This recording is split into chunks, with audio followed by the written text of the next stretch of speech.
Hi guys, Selena Walker here, naturopath and nutritionist living deep in nature here at Precautions.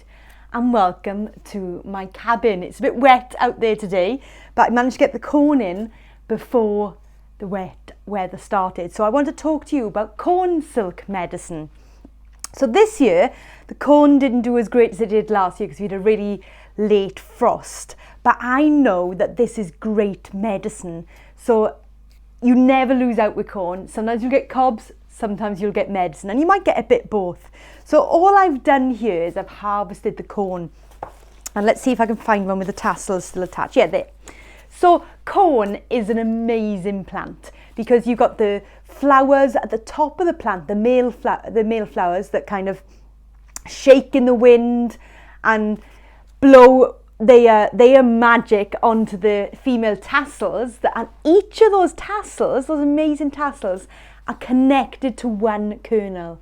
And when they are fertile and when they have been penetrated by the flowers, the male flowers at the top, so the pollen from the male flowers goes in, attaches to those, and it becomes pollinated, then they turn into the cob kernels. Bit of a corn on the cob sex lesson there. So that means cob doesn't need pollination. It just needs wind, and we got plenty of that here. But it also needs a long season. But if you open up your corn, just like you would as if you were going to get the cob out to cook it, you will see, hopefully you can see there, all those amazing tassels. Now what I usually do for making medicine, I pull the brown bit off. And to be honest, the immature ones actually have even more medicine. So all I would do there is I'm opening it up, just taking the ears off the leaves, and you can sometimes get a bit messy with this corn silk, but you're just going to pull it out, kind of twist it at the bottom to get it out.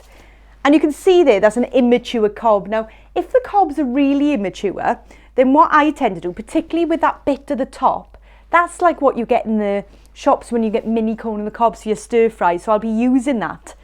But this is the medicine. Now you've got two options here. You can use it fresh in a tincture, like what I've made here, and I'm going to be making another one. Or you can dry some out, so I've got some just dry in here with the bits of corn still stuck in it, I can see dry in there for tea. So fresh for a tincture, dried for a tea. Now why would you want to use corn silk? So I'll just have a chat about that while I'm chopping this up very slightly. I only like to chop my herbs up slightly just to allow a bit more surface area for the alcohol when I'm making tinctures. I don't like pulverizing it.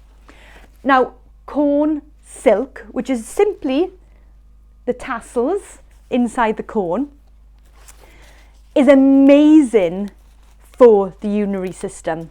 When you think corn silk, the main system you want to be thinking about is the urinary system.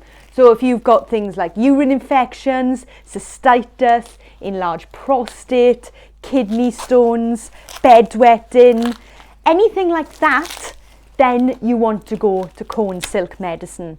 Now, you can take it as a tincture, or you could dry it and take it as a tea. And the other things that corn silk has been used for is inflammation, and again, particularly inflammation of the urinary system.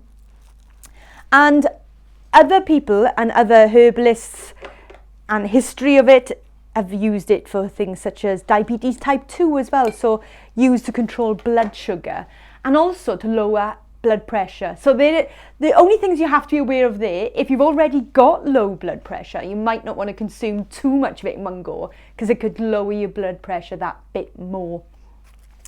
And other things you'd want to consider is if you're on diabetic medication and you're taking something that could potentially lower your blood sugar, then you'd want to be aware of monitoring your blood sugar, which you'd be doing anyway, monitoring your blood sugar a bit more, because the corn silk could lower your blood sugar, which might mean that you need less of your insulin if you're taking insulin.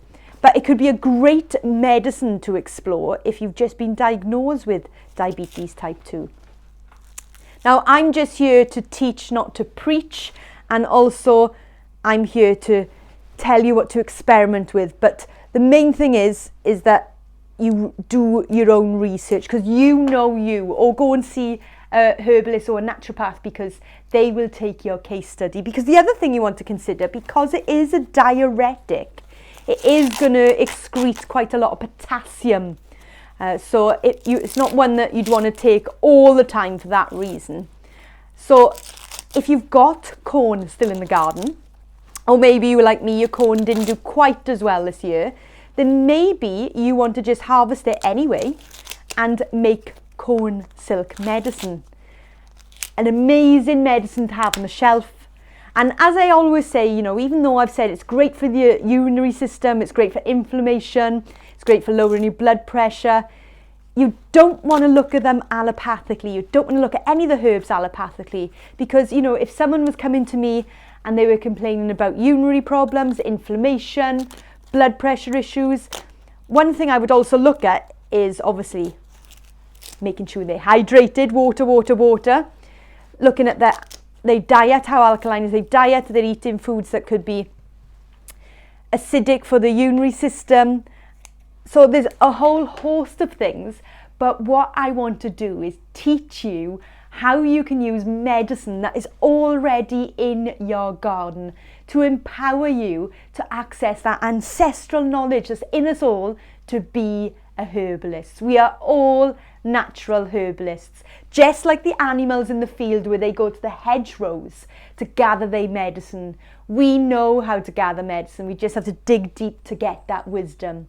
So if you've enjoyed this video, please help me share this wisdom wider. Subscribe to my YouTube channel, like it, share it with your friends and loved ones. And if you want any more hints and tips and just news from me, you can also head on over to my website, selenawalker.earth, sign up to my free newsletter, and we can talk about all things about creating a healthy body, a healthy mind, and a healthy planet. I hope this has inspired you to get your corn in, to get creating corn silk medicine, and I'll see you soon.